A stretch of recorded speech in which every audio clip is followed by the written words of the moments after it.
गौतम बुद्ध बौद्ध धर्म के संस्थापक और एक महान दार्शनिक थे। उनका जन्म 563 ईसा पूर्व में कपिलवस्तु वर्तमान में नेपाल के लुम्बिनी में हुआ था।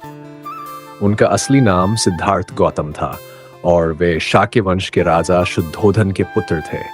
उन्होंने सांसारिक सुख सुविधाओं को त्याग कर सत्य की खोज में कठोर तपस्या की और ज्ञान बोधि प्राप्त किया। इसके बाद वे बुद्ध कहलाए, जिसका अर्थ है ज्ञानी या जागृत व्यक्ति। उन्होंने अहिंसा, करुणा और मध्यम मार्ग का संदेश दिया। उनके उपदेशों पर आधारित बौद्ध धर्म दुनिया के प्रमुख धर्मों में से एक बन गया। गौतम बुद्ध ने ज्ञान प्राप्त करने के बाद सबसे पहले भारत में ही धर्म प्रचार किया। उन्होंने अपना पहला उपदेश सारनाथ, वाराणसी, उत्तर प्रदेश में दिया, जिसे धर्मचक्र प्रवर्तन कहा जाता है। इसके बाद उन्होंने भारत के विभिन्न हिस्सों जैसे राजगृह, बिहार, श्रावस्ती, कौशाम्बी, वैशाली आदि में अपने उपदेश दिए।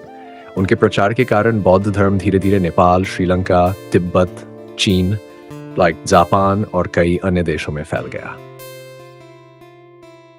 गौतम बुद्ध को सबसे अधिक बौद्ध धर्म को मानने वाले देशों में पूजा जाता है। इनमें मुख्य रूप से निम्नलिखित देश शामिल हैं। भारत, बुद्ध का जन्म, ज्ञान प्राप्ति और निर्वाण भारत में हुआ था। यहाँ बौद्ध धर्म के प्रमुख तीर्थ स्थल जैसे बोधगया, सारनाथ, कुशीनगढ़ और श्रावस्ती स्थित है। नेपाल, बुद्ध का जन्म स्थान लुम्बिनी नेपाल में है, इसलिए यहाँ भी वे अत्यधिक पूजनीय है।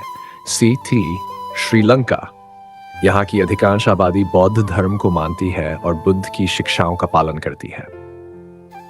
म्यांमार, बर्मा, यहाँ बौद्ध धर्म प्रमुख धर्म है और बुद्ध की शिक्षाओं का गहरा प्रभाव है।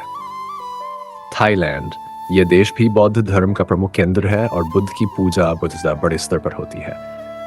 तिब्बत, तिब्बती बौद्ध धर्म पूरी तरह बुद्ध के उपदेशों पर आधारित है। चीन और जापान, यहाँ महायान बौद्ध धर्म प्रचलित है और बुद्ध की व्यापक रूप से पूजा की जाती है। इनके अलावा कंबोडिया, वियतनाम, मंगोलिया, दक्षिण कोरिया और भूटान में भी बुद्ध को बहुत सम्मान दिया जाता है। जाते जाते चैनल को सब्सक्राइब करें और लाइक करना न भूलें।